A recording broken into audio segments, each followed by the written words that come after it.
If Southeast Asia is one of the zones of strategic competition, which it is, we're not doing so well in that part of the world right now. And China through dominance, Russia by sort of playing little niche markets, you might say, America by cutting its aid, by puzzling people over the purpose of tariffs. This is not working in Southeast Asia. And so what that means for us, we have to work so much harder to make sure that our interests are understood. This is going to be a really challenging term of government, but I suspect what will happen in defence is that we're just going to get more of the same, and that's not good. That is on an unsustainable path. And then I do need to bring out some criticism from my old former organisation, the Defence Department, which has been too slow, too bureaucratic, unable to bring tough advice to government about what needs to be done. So unless something happens to disrupt this current defence planning settings, I think we're heading to a point where defence is going to be in an even worse state in a few years' time. Hello and welcome to another episode of Free Voices. My name is John Storey, the Director of Law and Policy at the Institute of Public Affairs. And today we have the very special guest, Peter Jennings. Hi, Peter. John, it's a pleasure to be here. I want to get started by talking about the recent federal election. Indulge me for a minute to set it up. So in February, the IPA launched the book No Higher Priority, of which you are one of the lead authors. And it sets out 36 recommendations for how we can radically improve Australia's defence within one term of Parliament. And the week we launched this book in Sydney, we got the news that 3 Chinese warships were circumnavigating Australia, including several hundred kilometres off Sydney, using live ammunition that required the diversion of international airlines. Australia appeared hapless, unable to respond, unable to be even certain where they were going. And obviously this was very aggressive behaviour from China. A couple of weeks later, Anthony Albanese announces the federal election.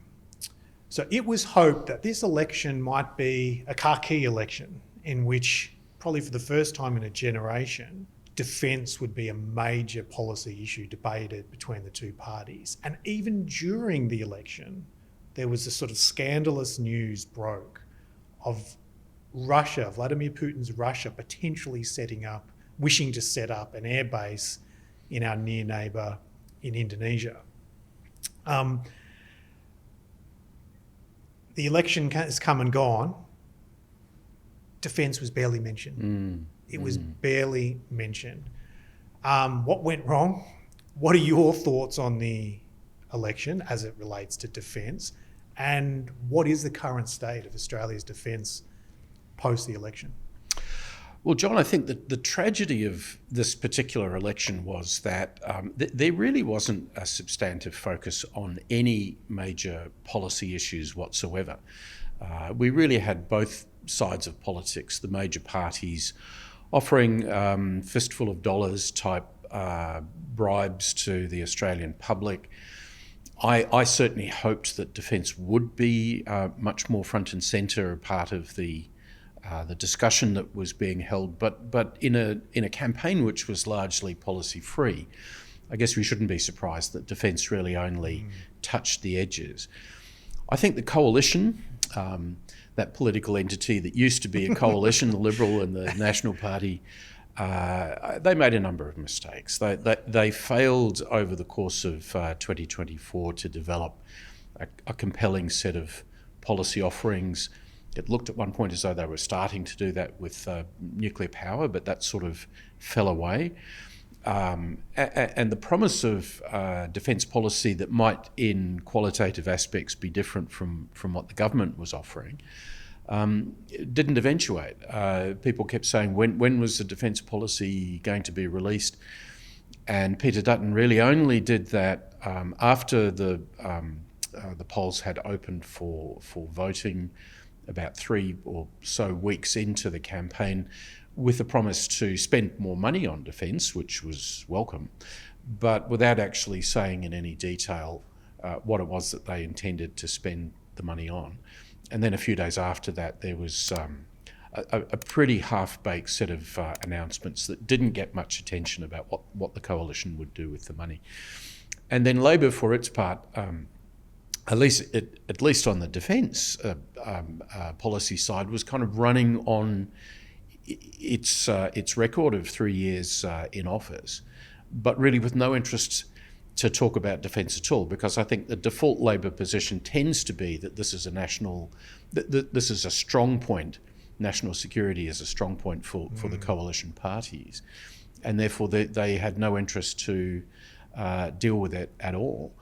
The other point I mentioned before I go on too long is simply to say that I thought the arrival of speculation about that Russian airbase, and that's worth just pulling apart a bit further, but speculation about that Russian airbase operating out of Biak Island, which is very close to Papua, the easternmost Indonesian province. You'd think on the face of it that might lead to some discussion about, well, how secure are we? How adequate is our defence policy if we find a Russian presence in Indonesia? But it virtually came and went as a flash in the pan. Peter Dutton misspoke. He claimed that President Prabowo of Indonesia had indicated this was going to happen. Prabowo had not made those comments, so Dutton sort of misread his brief. And then the Indonesians said, well, we're an online country. We don't allow foreign air bases, which the government kind of accepted and said, right, let's move on, nothing to see here. In fact, there is more to the story. And really the essence of it is that Russia has for some time now been looking for an equatorial satellite launch facility. It's good to launch satellites close to the equator because the spin of the Earth's axis actually gives you more throw weight, and it means you can put more heavier satellites onto your rockets.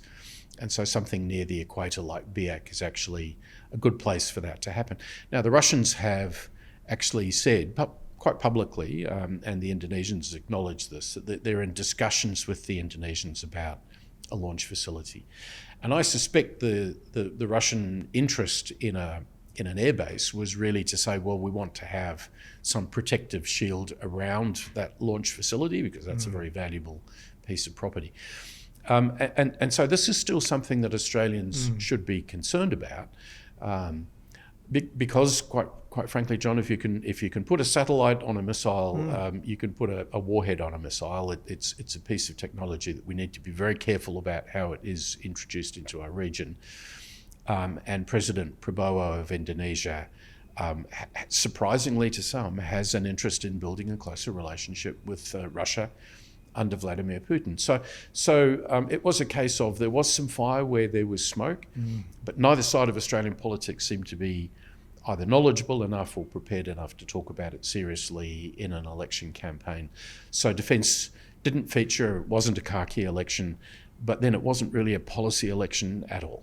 Yeah, there's a bit to unpack there. I think you're right when you say that it was a giveaway election, and defence requires sacrifices.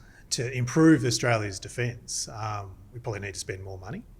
That might mean difficult decisions from a budgetary perspective, and other forms of defence, encouraging people to serve in the military, prioritising, military matters over domestic matters. So it doesn't surprise me that defence didn't fit into that. But there does seem to be this, the way you describe that's perfectly, no, there's not going to be a Russian air base, just a missile base. It's like, oh, well, that's fine then. That's okay, there does seem to be this air of denial, because probably neither side of politics particularly wanted to address defence.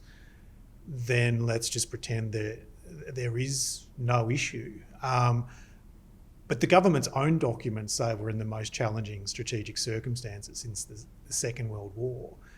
And these things, Chinese warships off our coast, Russian air bases, I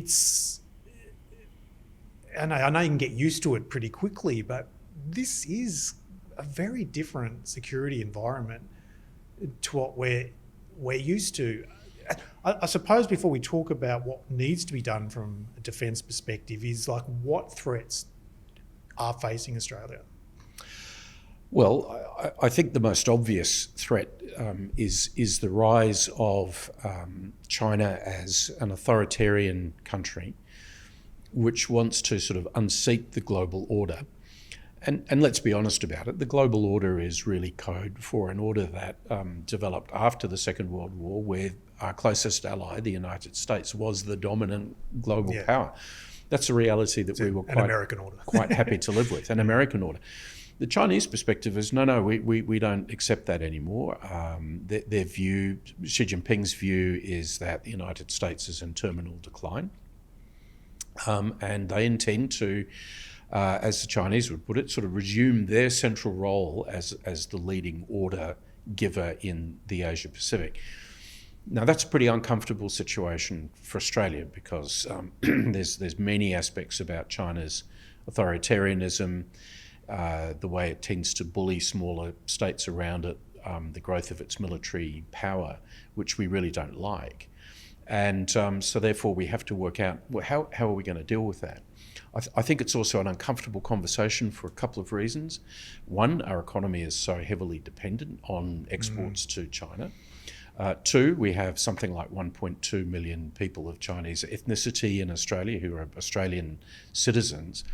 How do we deal with that situation? And I think what that means is that the coalition is struggling to work out how to talk about these issues, and Labor is struggling about how to talk about these issues, which makes defence a very uncomfortable issue to sort of bring forward.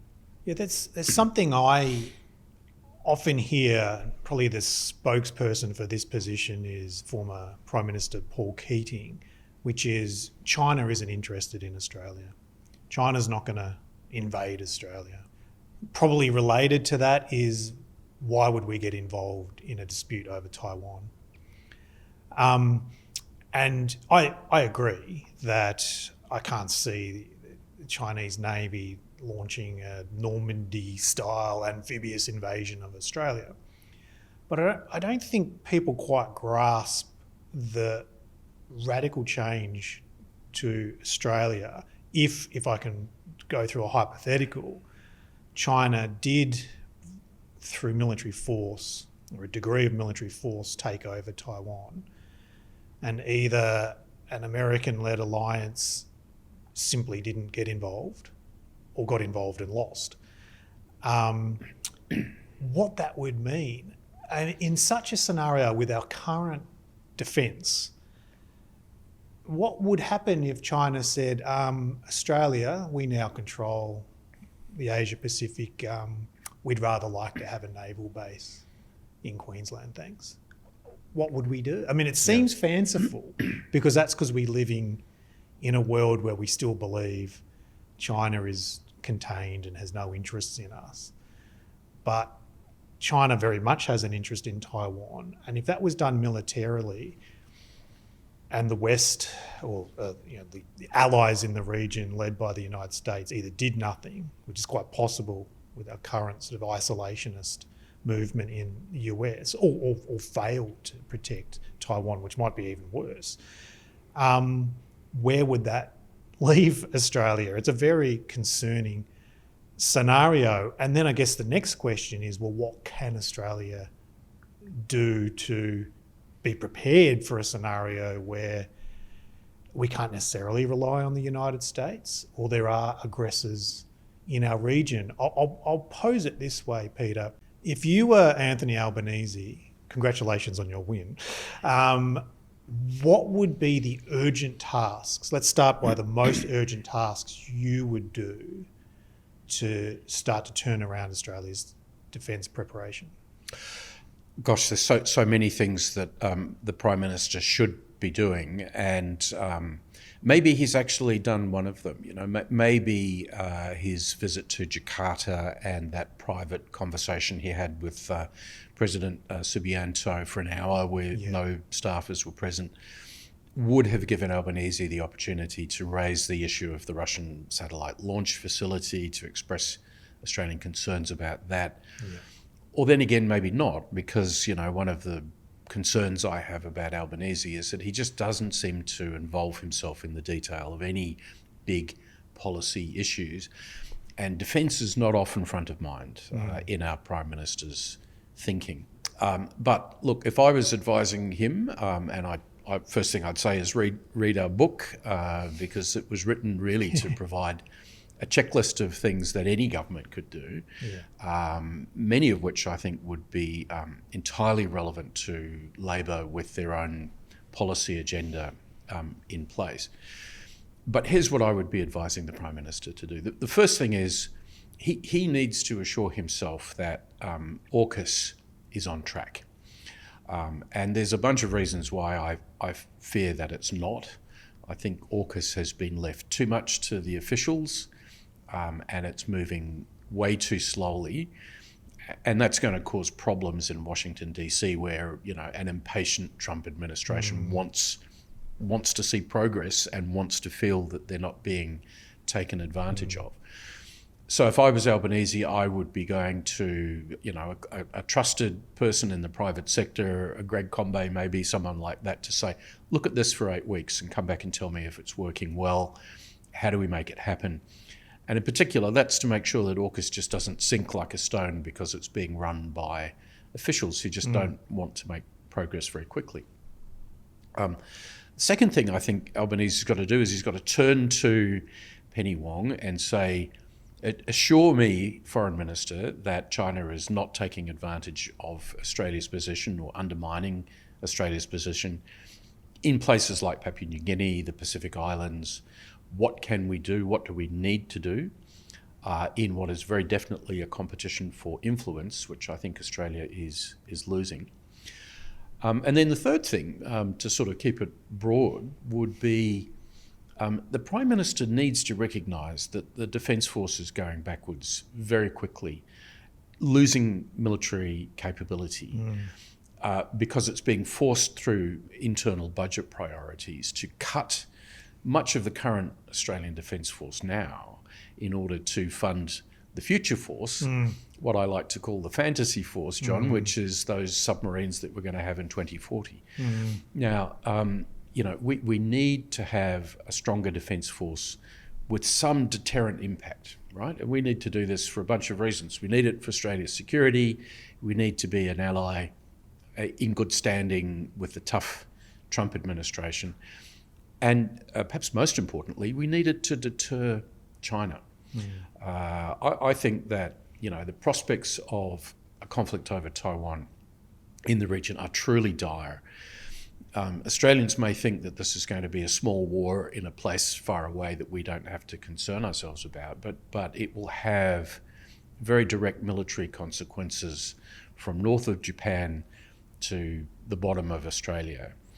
And the best thing that we can do is use our time wisely to deter Xi Jinping, to make sure that every morning when Xi wakes up, he thinks to himself, not today, it's too hard today, there's too many complicating factors. America is there, America's strong allies are there. If we can achieve that over the next 5 or 10 years, I think we'll be in a potentially much better situation. So that's my agenda. Fix AUKUS, make sure we're not losing in a competition for influence against China in the region, and strengthen the Defence Force. The recruitment issues you talked about, the ADF losing personnel, it's a good segue perhaps to shift to a quick chat about the United States. And also deterrence, because deterrence isn't just the stuff you've got. It's your willingness. It's the perception of your willingness to use it. To use it, yeah. And if you've got a society that won't serve in the military, it signals these people aren't serious about defending themselves. They're not willing to make sacrifices. So that's a clear negative. Interestingly, in the United States, as I understand it, the election of Donald Trump and also some changes in messaging about defence recruitment, less LGBT rights, more tough blokes doing tough things. There's been a radical change. There's actually a lot of people signing up to serve. I mean, get your thoughts. Part of it to me seems to be this election is a great example. We wanted to talk about what the government's going to give us to help with cost of living, not how can we serve the country. Do we have a cultural problem? And this is the sort of mixed blessings of Donald Trump. He seems to be addressing some of that. People are, we've got a president who's actually patriotic and talking up the military, not talking down the military, and talking up America's role in the world. That's great.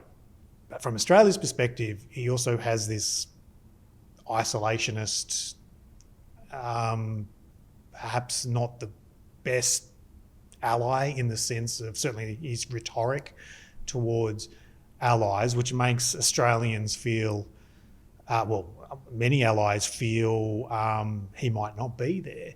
I guess I'll get your thoughts on those two things. I suppose, the culture that you need to turn around the recruitment problem.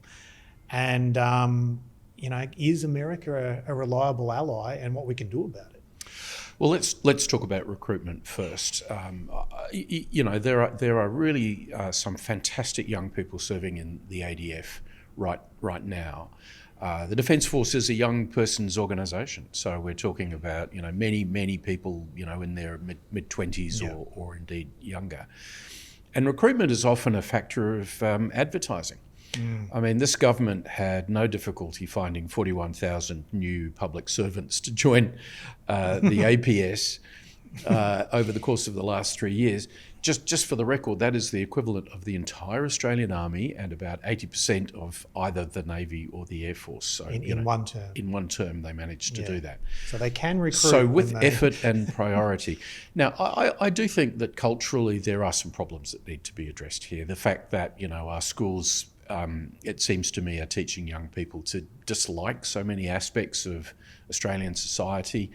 If you hate your own country, are you really going to be prepared to join up and serve?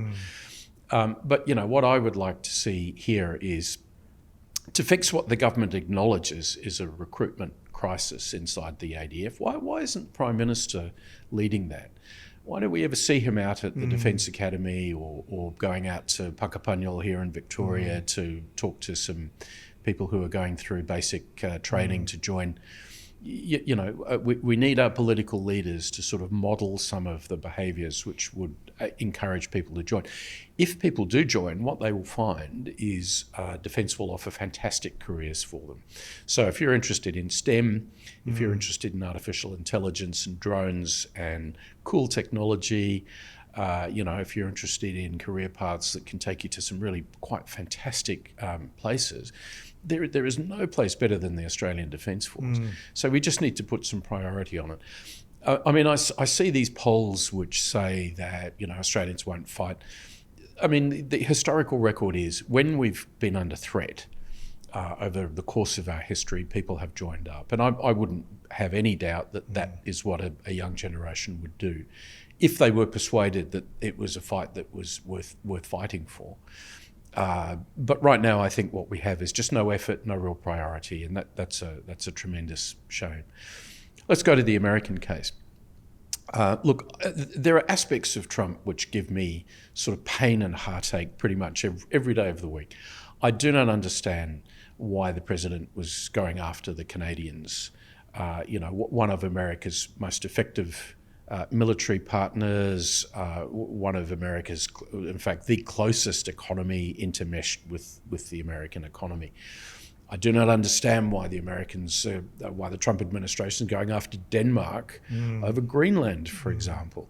If Denmark was under threat of Russian takeover, that would be or if Greenland was under threat of Russian takeover, that would be a different issue.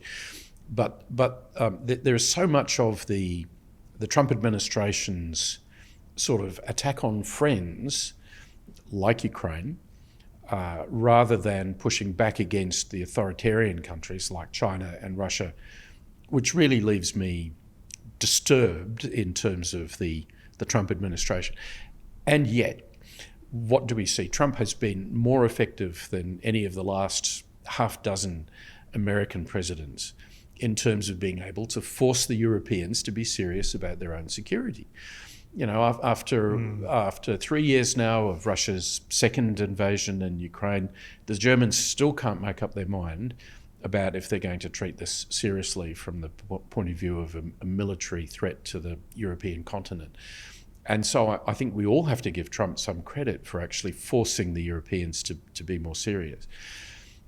Then I think, Trump understands that America needs to drastically reduce spending in order to reduce a deficit which is threatening to sort of absorb, every cent that the American government can put to public spending. And so the Doge reforms, it was a pretty blunt instrument, and also one which has not yet shown how indeed it is possible out of American public administration, if you protect the military and healthcare and social security, how you can find those sorts of savings. But it was undoubtedly the need. It was undoubtedly necessary to do that. I also support, again, it was a blunt weapon, but I also support reducing the amount of emphasis that was going into DEI. And we saw some of that in defence. We've seen Pete Hegseth work hard to sort of push that out of the American system. Now, again, parts of that I don't like. I think it's a really bad idea to be just taking books out of the various military academy libraries in the United States. The American military has always had a history of, scholar warriors, right? People who can read books, even books you don't necessarily agree with. So to me, that's just silly. But getting rid of some of those DEI excesses has probably been, responsible for the uptick in recruiting. And a reminder that in the military, you need a warrior culture.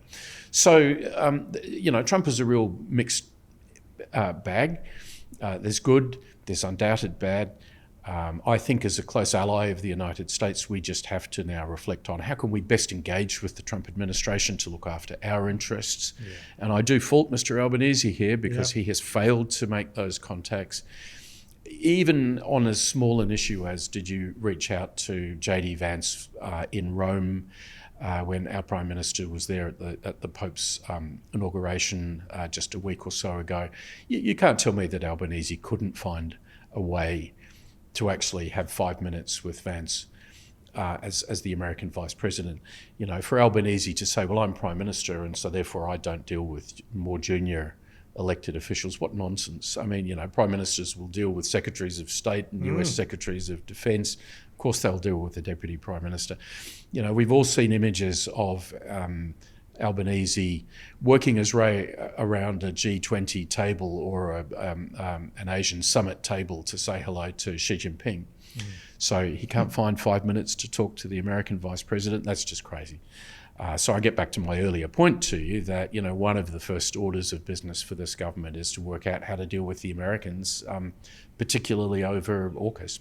And I think that's another example of domestic priorities trumping national security. I think it's probably right to say, certainly from Anthony Albanese's side of politics, that Trump and Vance are pretty toxic in the sense of not popular amongst their side of politics. So there's probably a desire to not be really associated with them, to maybe seem to be aloof from them. But that's not good for the country. No, it's not. That might be good for certain inner city seats that hate Trump and might be leaning towards the left or whatever, but it's not what the country needs. The country needs a dialogue and to be able to pick up the phone and say, Mr. President, we've got a problem in our region. Can we have a chat? It worked for Labor in the election campaign. I think Albanese's lack of urgency to want to engage with Trump ultimately was sort of perceived to be pushing back a little bit against a rather erratic president.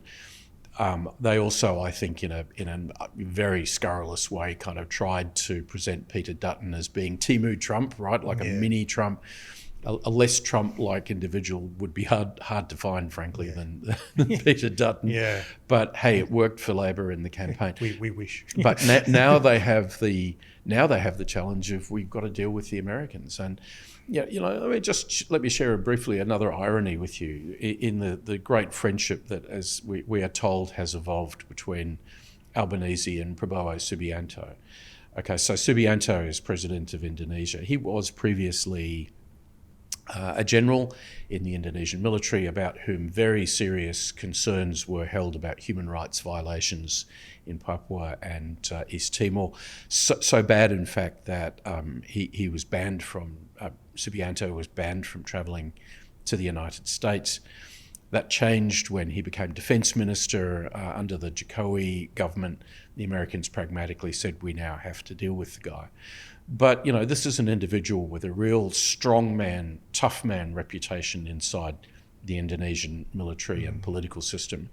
And yet Albanese has no trouble, riding a golf cart with the guy and looking like they're sort of two friendly elder statesmen in the region.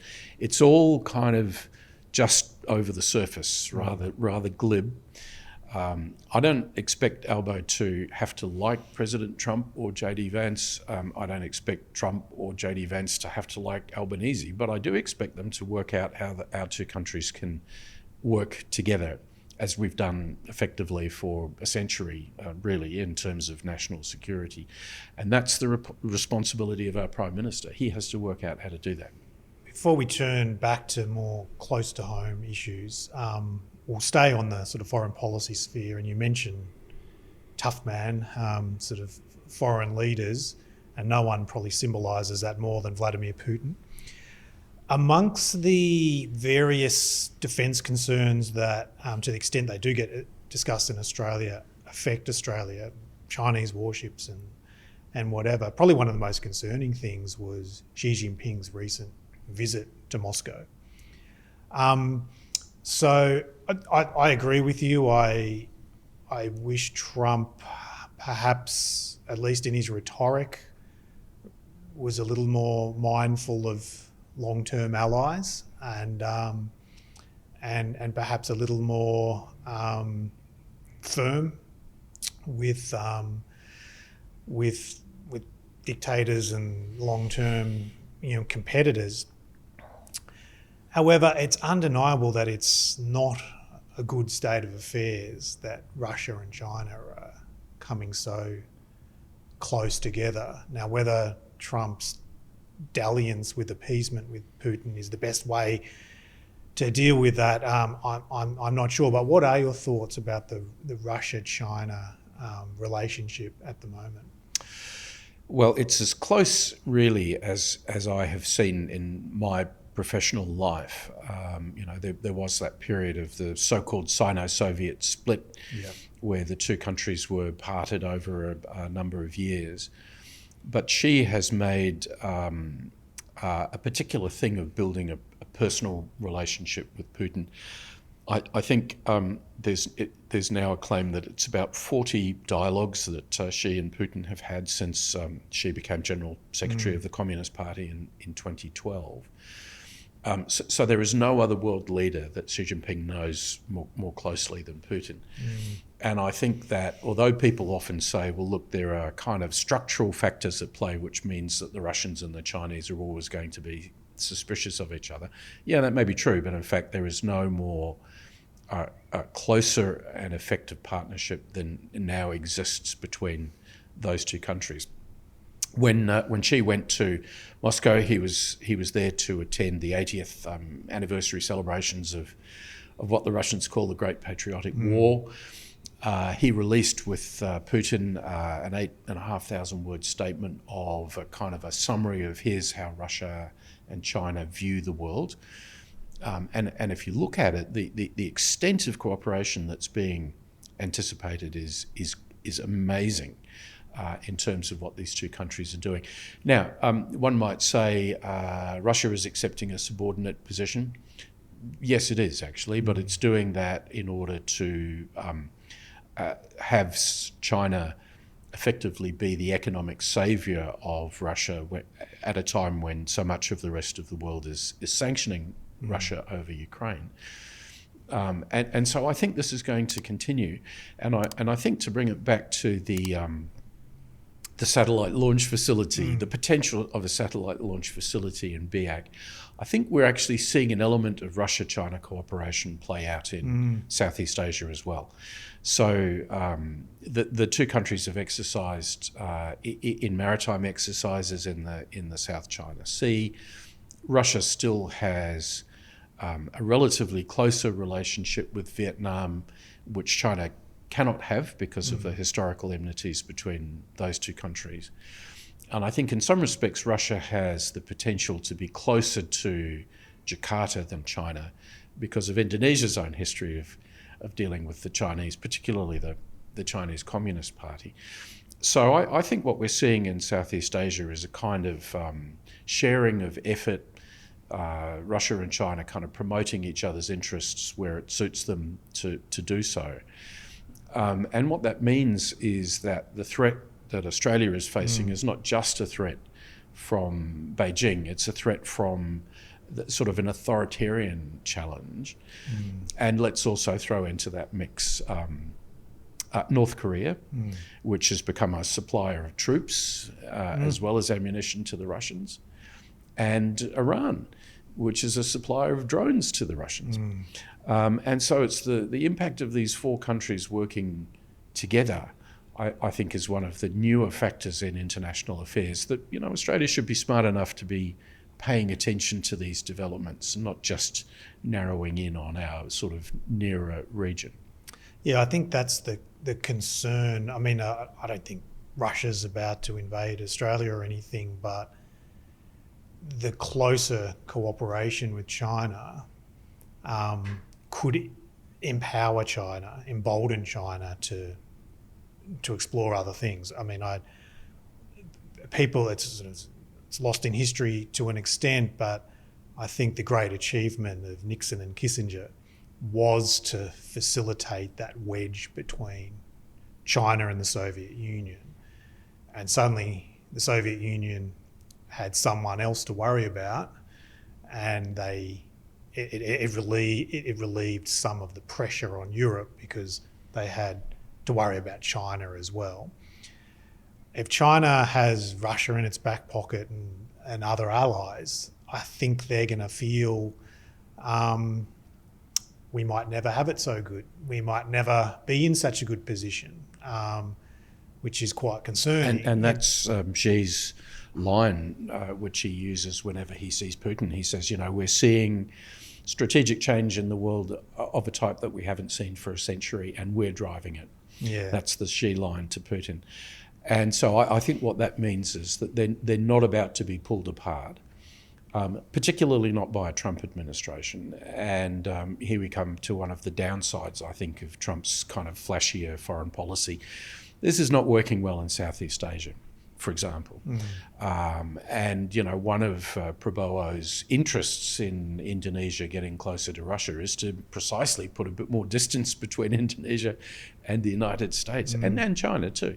But so, if Southeast Asia is one of the zones of strategic competition, which it is, and vital to Australia's strategic interests, we're not doing so well in that part of the world right now. And, China through dominance, Russia by sort of playing little niche markets, you might say, America by cutting its aid, by puzzling people over the purpose of tariffs, is that this is not working in Southeast Asia.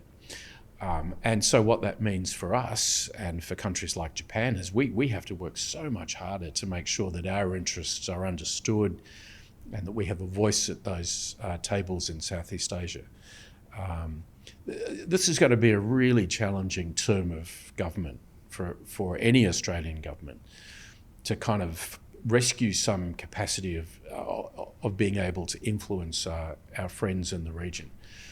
And we're not going to do it at 2% of spending on defence or the paltry amount of money that we spend on diplomacy, John. So, we're back at guns versus butter, because this administration clearly doesn't want to spend any more on defence than it absolutely has to. But the price that we pay is that we're failing in a intensely competitive moment in our region to have a voice that anyone is interested to listen to. I guess to summarise the big picture, then we've got an axis of autocracy forming, which could embolden all of them. Our largest and most important ally, that relationship to be as neutral as I can, because I think the verdict on Trump will only be possible to historians, because he might be playing 4D chess and it works out brilliantly, or it may fall apart. So a neutral thing is it's the most uncertain the relationship with the United States has probably been since the Second World War. I think better than that. So not to interrupt your flow, but I think the fundamentals of the relationship are good. Yeah. There's actually a good story that Australia can tell in Washington DC about what we're doing as credible alliance partners. I would like us to do more, but there's no question that we should be regarded as an ally in good standing, and broadly we get a very positive reception in DC. I don't think Albanese should really have any fear of taking that story to President Trump. But yes, I mean, not to sort of disagree with your basic point. Trump is a different breed of cat to deal with, and we just have to apply some smarts about how we manage that. Yeah, absolutely. I think it's deliberate on Trump's part to be, and it's going to be very useful from a geopolitical perspective to be unpredictable. And that can frighten allies, but it can also keep adversaries unsure as well. So, but it is an uncertainty that needs to be tackled with. So we've got this growing menace from this axis of autocracy. There's some things we can do to improve our relationship with the US, but I think increasingly we just have to have a plan B on some of these things. So to return to Australia and we've talked sort of big picture foreign policy, nuts and bolts, stuff that blows up. How are we going there? Is there any hope that we can rearm Australia in a way that would generally improve its defence standing? What can we do in Australia to improve our defence from a capability perspective? Equipment, as I said, the stuff that blows up. So I think that the start to that answer is to say we're doing, the Defence Organisation is doing about as much as it can at just a shade over 2% of gross domestic product. And let's be clear about that. What does that buy you? Well, it's this year about $56 billion. So we're spending more than $1 billion a week on the Defence Force. And that buys us an army of about 30,000 or so regulars. It buys us about 10 major surface combatants, frigates and air warfare destroyers. It buys us, at the moment, probably about 2 seaworthy Collins-class submarines, 100 combat aircraft. All in all, not bad, given the 65,000 size of the Defence Force. But what the government is attempting to do now is to sort of extract from that 2%, and therefore all of the spending on the existing Defence Force, increasingly large sums of money which are going towards the future submarine project, the nuclear-powered submarines, which we will not see. We will not see an AUKUS-class submarine for at least 15 years or more. And in order to surface that money out of the 2%, they're making a whole series of cuts to current military capability. So the first of the Anzac frigates has been retired. A second ship, I understand, is going to be retired probably in 2025. We've retired our mine hunting ships, 2 of them. We're not buying a couple of replenishment ships, which were part of the original defence plan. We've cut by about 2/3 the numbers of armoured vehicles that are going to be built for the Army, which means to say we're really going to have 1 battalion of armoured troops, which is amazingly a tiny little capability. We've gone through this bizarre story of seeing the Army firstly ground and then destroy the Taipan helicopter, which was the troop lift helicopter that you might need, for example, to send a company of troops in to rescue government in Port Moresby if there was a coup or a threatened instability in Papua New Guinea. And they did that on the basis of an accident for one of these helicopters, turns out to have been human error. And said, well, we're waiting for Black Hawk replacements to come from the United States, but they're not here, at least not in the numbers that gives us a real military capability. I could go on, but what I'm trying to say is that everywhere you look in the ADF, you're seeing less capability, not more. Money being invested in future things that we need but will not provide deterrence or any form of military capability for a very long period of time. And, my overall judgment, and, Defence can prove me wrong if they want to, but my overall judgment is if we were forced to do in 2025 what we did in 1999 and 2000, which was to push a large brigade-size force into East Timor for stabilisation operations, and then keep it there for several years, I don't think our Defence Force could do that today. So we're going backwards at precisely the same time, John, when government and opposition keeps telling us, these are the most difficult strategic times. I'm so tired of hearing that phrase because it's almost become a welcome to country ceremony for defence ministers giving speeches. Yeah. Well, what are you going to do about it is the obvious question that comes from that. So that's the current picture. The good news is we've got a lot of capability that's sort of resident in Australian defence industry where we could do more. We've got Australian industries, Australian companies producing drones which they can sell to the Ukrainian military, but they can't sell to the Australian Defence Force. We've got Australian companies producing ammunition, which the Germans are buying to provide the Ukrainians, but our own military will not buy. We've got a lot of smart capabilities happening in quantum computing and artificial intelligence in ways that could be harnessed by defence, but it takes more money. And so to come back to the book, which I co-wrote with Michael Shoebridge and Marcus Hallier for IPA, we suggested lift spending in this term of government to 3% of gross domestic product. That adds about another 25 billion to the current 56 billion. So no one's pretending this isn't serious. But if we did that, it would give us the capacity to start buying technology from Australian companies that would build a defence industrial base in Australia, which would only be good for AUKUS and all the other things that we want to do.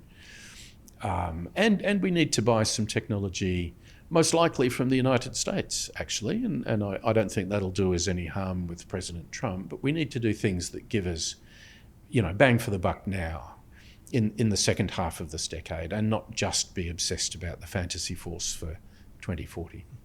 That's very mixed views on what you've said. On the one hand, it seems like our Defence Force is doing the best it can with the resources it has. I think that's a positive. Also, it does seem Australia has some industrial capabilities that could be enhanced and improved and hanging grown by their fingernails, John. But it seems like the combination of a government determined to not go much above 2% GDP on spending whilst being committed to AUKUS in the long term, that is the problem. So there is potential hope. It's not like we have no military. And I think it could be turned around quite quickly, but just not with our current budgetary settings. Yeah, look, I was attempting, perhaps not very successfully, John, to be a little bit positive in my observations to you. That the negative side is, I think the Albanese government is going to take a really fundamentally wrong lesson from the election, which is to say that its current policy settings are all fantastic. I don't think Australians were really voting with much of a sense of a positive acclaim for what our government had delivered. They just didn't like the offer that came from the opposition, and in an uncertain world they decided to stick with the incumbents. But I suspect what will happen in defence is that we're just going to get more of the same, and that is not good.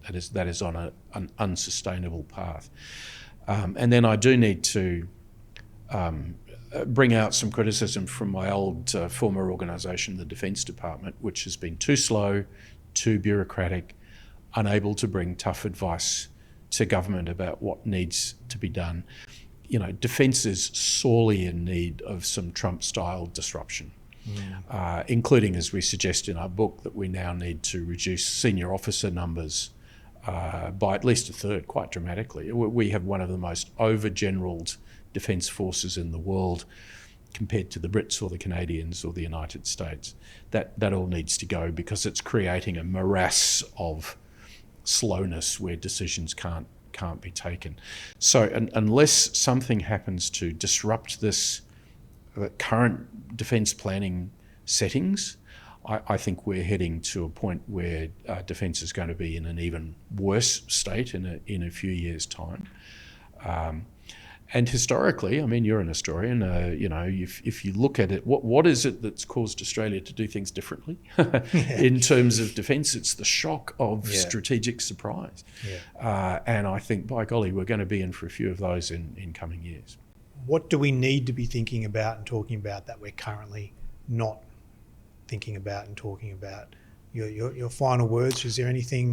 Well, there's one thing that we haven't spoken about, which I'm getting fairly alarmed about because of the reading that I'm doing, and that's the impact of artificial intelligence. Yeah, for sure. And I think we're all going to have to focus on this because it's going to be extremely disruptive to many sectors of the Australian economy. And it's also going to be very disruptive to military technology and how organisations fight. And the problem we have, this is true of a lot of Western militaries, is that they are largely equipped with legacy technology. And in some ways, they're reluctantly thinking about how you retrofit artificial intelligence capabilities into those technologies and not doing a very good job of it. And that's certainly true of what's happening in Australia. Now, I just think that as a country, we're woefully unprepared to deal with AI.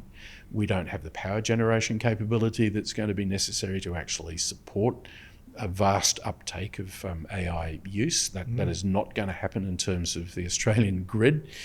You mean solar panels and wind turbines? Amazingly enough, you cannot create these sort of huge centres of highly sophisticated silicon semiconductors relying on solar. You know, we now have companies in the United States actually talking about acquiring their own, you know, modular nuclear reactors. That's the kind of power generation requirement that's necessary. I've read that. And, you know, I look, you know, those 41,000 people recruited into the public service are largely doing jobs which will be replaced by AI algorithms in the next half decade. And that is true in the legal profession, which I know you know something about. It's true in accountancy. It's true in so many parts of the Australian economy. And it's also true in defence. This is a discussion which I don't see anyone having in Australia. So that's something we need to think about is how do we deal with AI? It's the third big disruption, right? You've got the authoritarian challenge that we've talked about. You've got the sort of Trump populist critique of democracies, and you've got the rise of this astonishingly good technology, good in the sense of the capacity it has to enable people to do so many more creative and interesting things, but for which, you know, Australia is just not prepared. And the risk is that if you take these three things together, we are a sort of a price taker in all three of those issues, with a government that is deeply mired in complacency and an opposition that's concerned only to tear itself up. So if that doesn't scare listeners, I don't know what does. But, we need to look to places like the IPA to do the thinking, which our government and opposition can't do, and actually come up with some creative solutions. That's exactly right, Peter. I think the word we're looking for is disruption. Our defence needs to be disrupted. The coalition are tearing themselves apart, so I don't see it coming from the opposition. It's from organisations like the IPA and discussions like this, yes. where it's going to have to come from. Peter, thank you so much for the work you do. Thanks for sharing your insights. You've left me a little more depressed than when we started, but that's every time we seem to talk. Thanks so much for your time. It's my pleasure, John. A great conversation, and all strength to you and the IPA. I'm delighted now to be an Adjunct Fellow here, and looking forward to doing good work with the organisation. Thanks, Peter.